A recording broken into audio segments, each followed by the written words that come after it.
Hello, my fellow forgiven sinners. Grace and peace are yours from God our Father and from our Lord and Savior, Jesus Christ. Amen. As a Christian, you belong to a unique group of people. The scriptures declare that every single Christian, everyone who believes in Jesus, is a citizen of God's kingdom. You are one of God's saints, his holy people. You have an eternal connection, an eternal relationship to God that will never fade away. Today we're talking about what it means to be one of God's people as we look back to a rather strange prophet of God who lived over 2,000 years ago. The man's name was Ezekiel. He lived about 600 years before Jesus came onto the scene, about 600 BC. And in Ezekiel's day, things did not look so great for God's people.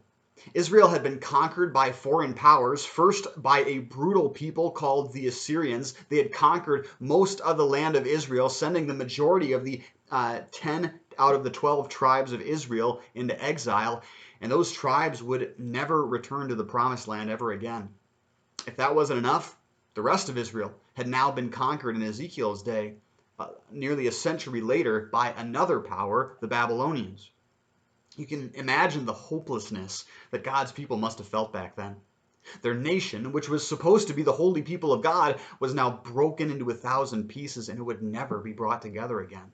Add on top of that, the people knew that they had gone into exile because of their own sins, because of their own wrongdoing. They had refused to obey God's laws. They had pursued their own comforts at the expense of the poor and weak in their society. They had ignored and abused the prophets that God had sent to turn them from their ways. Their suffering was all their fault.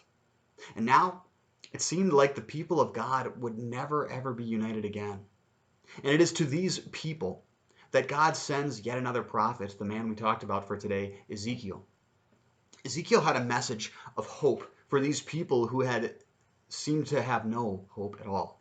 And so God sent Ezekiel to them. And God often, throughout Ezekiel's ministry, had the man perform various object lessons to accompany his messages. Today, as we read from Ezekiel chapter 34, verses 15 to 28, here we see God have Ezekiel take two sticks or two boards, two pieces of wood. On one stick, Ezekiel wrote, belonging to Judah and belonging to the people of Israel associated with him. Judah was the most prominent Israelite tribe of those who had just recently gone into exile under the Babylonians. On the other stick, the other piece of wood, Ezekiel wrote, belonging to Joseph, Ephraim's piece of wood, and the whole house of Israel associated with him. Ephraim was the most prominent Israelite tribe among those who had gone into exile under the Assyrians, those tribes that had disappeared from history. Then God had Ezekiel hold those two sticks together in one hand, so it looked like he was only holding one stick. And when people asked Ezekiel about it, this is what God wanted Ezekiel to say. You tell them, this is what the Lord God says. I am going to take the piece of wood which is in the hand of Ephraim, which is for Joseph and for the tribes of Israel associated with him, and I will attach it to the piece of wood for Judah. In this way, I will make them one board, so that they will be one in my hand. The boards on which you will write should be in your hand in front of their eyes. Then say this to them. This is what the Lord God says. I am going to take the people of Israel from among the nations where they have gone. I will gather them from all around and I will bring them to their own land. I will make them one nation in the land on the mountains of Israel, and one king will be king of all of them. Never again will they be two nations, and never again will they be divided into two kingdoms. To this divided nation, broken in pieces, God promised unity. He promised that all of God's people would be united one day together again. But we need to understand what God is talking about here, because the 12 tribes of Israel never did unite in the landmass known as Israel. Now, to be sure, the Israelites did leave their exile, those tribes under Judah. They did reunite at the promised land of Israel so that Jesus, the promised Messiah, could be born there. But those 10 tribes that were lost to history, they remained lost to history. But God did bring his people together in exactly the way that I just said. He brought us all together through Jesus. You see, God has brought all of his people back together, not through the physical bloodline of Abraham, Isaac, and Jacob, but as spiritual descendants of God's people through all time, through all places, and through all genealogies. We are united as we together repent of our sins, as we together put our faith in Jesus, as we together put Jesus' words into practice by sharing the Lord's Supper together and by growing in love for one another. We are united by all the things that the church has confessed together in the Apostles' Creed for thousands of years. And this is really vital and really valuable for us to remember today. Like Ezekiel's countrymen long ago, we can look at the church today and see so much conflict, so much division. We can see the sins of the church which have led to many people falling away. Like the Israelites in exile, we can look to it can look like there is no hope for the church today either, but we do still have God's promise that we are united in Jesus Christ. We have John's prophecy in Revelation where we see all of God's people from every nation, tribe, and language all united before God's throne, a massive crowd of people, too numerous to count. And that unity is what we have in Jesus. But our God not only promises unity to his people, he also promises holiness. Ezekiel continues with the meaning of the two sticks combining in his hand together as God proclaims in verse 23. Never again will they defile themselves with their filthy idols, with their disgusting practices, and with all their rebellious actions. I will save them from all their backsliding by which they have sinned, and I will cleanse them. They will be my people, and I will be their God. Again, the Israelites at that time could clearly point to the sins of their nation which had led to their destruction. They could point to the obvious wrongdoing in their own lives and in the lives of their fellow Israelites. And even if God did bring his people back together, what hope did they have of actually getting it right this time, right? How did they know that they were not just going to screw everything up again just like they did before? God's answer to those worries is to promise holiness. God himself would cleanse his people from all of their sins. Once again, we see this fulfilled in Jesus himself. When God took on our humanity, he didn't come to condemn us for our wrongdoing, but instead, he came to take responsibility for it. He took our evil onto himself. He took it to the cross, and there he received everything that our sins deserve. This is the cleansing from sin, which leads to true holiness. And so you can see the incredible lives of love and service to God from our fellow Christians, the other people of God.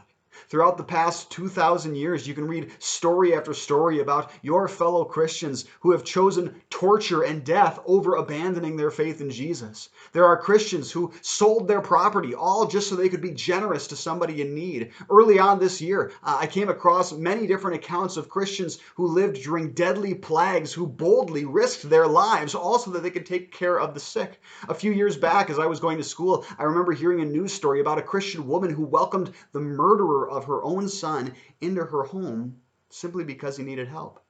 She wanted to forgive him. She wanted to love her enemy as herself, as Jesus had taught her. Even the ungodly world around us looks at actions like those and they marvel. And how amazing is it to know that those saints lived their lives with the exact same moral motivation that you and I have, thanking our God for his amazing grace, for his amazing forgiveness through Jesus Christ. God makes us holy through that simple gospel message of Jesus Christ who takes away the sins of the world.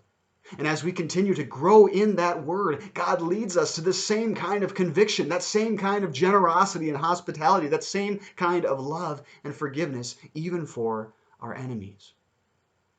Finally, Ezekiel points us exactly to where we've gone already.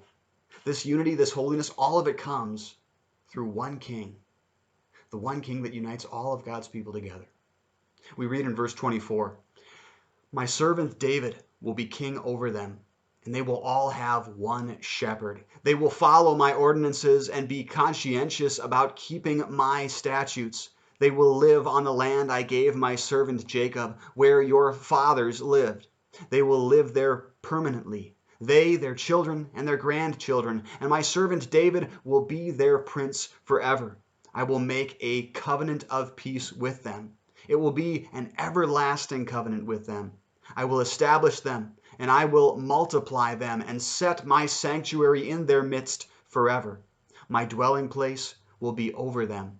I will be their God, and they will be my people. Then the nations will know that I, the Lord, make Israel holy, when my holy place is in their midst forever. Notice the eternal nature of God's promises here. There is no time boundary on what God has done for us through Jesus Christ. The Israelites in Ezekiel's day, they may have looked back on the glory days of the reign of King David. Then David expanded Israel's borders. Their nation prospered economically and diplomatically. Life had been so good back then, but those times just did not last. As the Israelites lived in exile, the fleeting nature of those days had to be just inescapable for them in their thoughts. But God promises a new time of prosperity, which will never end. And in Jesus, those days are ours. In Christ, God has promised us everything that we need, and He will surely keep that promise. Again, this is another reason, another motivation that Christians have for this otherworldly kind of generosity toward our neighbors. What's more, we are looking for eternal prosperity in the resurrection from the dead, when Jesus comes again to be with us as our God and King forever. And then, for eternity, you and I will get to enjoy each other and all the other blessed saints of God, along with our God, Savior, and King, Jesus Christ. It's an amazing blessing and a privilege that we get to be counted among those people, the very people of God. May we never forget that we are God's people.